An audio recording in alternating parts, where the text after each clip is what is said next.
while now, I've been receiving some comments from people asking how I make my props, so I figured now would be a good time to give you all a more in-depth look at the process of making some of my life-size characters.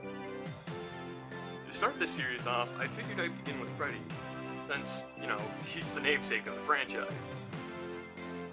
Like the others, I went with Withered Freddy's design when making the head, mostly because I needed an unwithered Freddy for Give Gifts Give Life episode 5. I won't go into too much detail on how I made the head, since you can find an entire video dedicated to that at the end of this one. The head itself was built mostly to be used for a prop, and wearing it is only really a secondary function. If you want to make a mask you plan on wearing to things like conventions or something similar, I would highly recommend using foam instead of cardboard.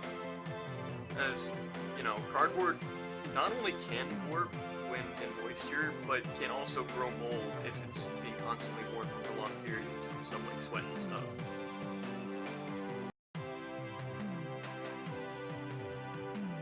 Moving on from the head and making our way downward, we have the torso.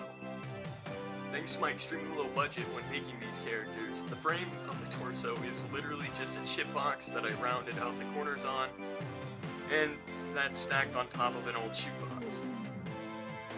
Then I just threw a brown t-shirt over it and added the other details, such as the bow tie, stomach patch, and buttons.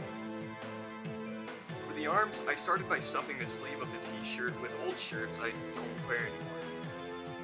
Next, I took 2 long strips of cardboard and wrapped them in tinfoil.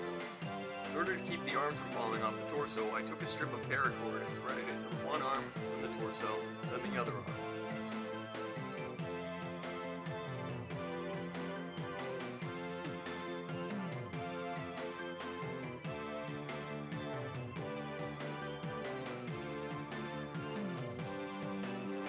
Then I took simple cardboard tubes and wrapped them in brown fabric, before attaching them to the endo arms. Lastly, we have the most complex part, the hands. Similar to the head, I made a basic frame out of cardboard strips that was then wrapped in fabric. Freddy's right hand also has some wires built into the fingers, making the hand slightly posable. It also has a little magnet on it I can use to attach a microphone.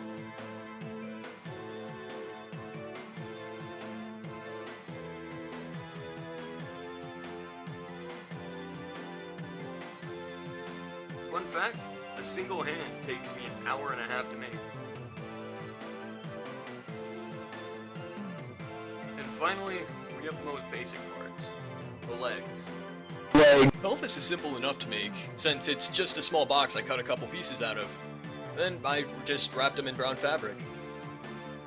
I then attached a string going straight across the center to keep it from sliding down.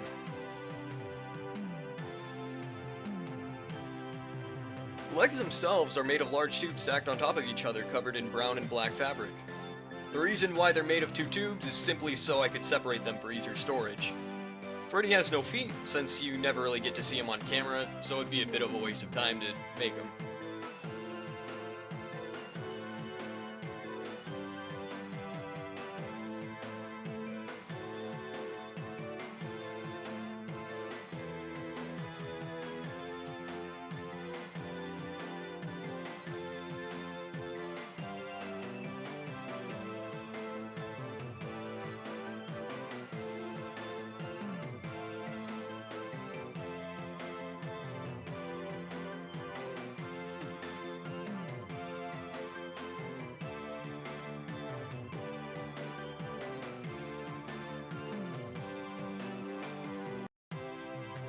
Freddy stands at a whopping 6 foot 4 inches tall, not including his hat, and he only cost around $20 to make. This makes him a relatively cheap prop to make considering his size. That's it for this one. I hope you guys enjoyed it. I'm going to be going over each and every single one of my other life-size characters in this little mini-series, except for maybe the puppet. So if you want to see one in particular, let me know. I'm thinking about doing either Freddy or Bonnie next. Anyways, thank you guys so much for watching. See you guys in the next video. Bye.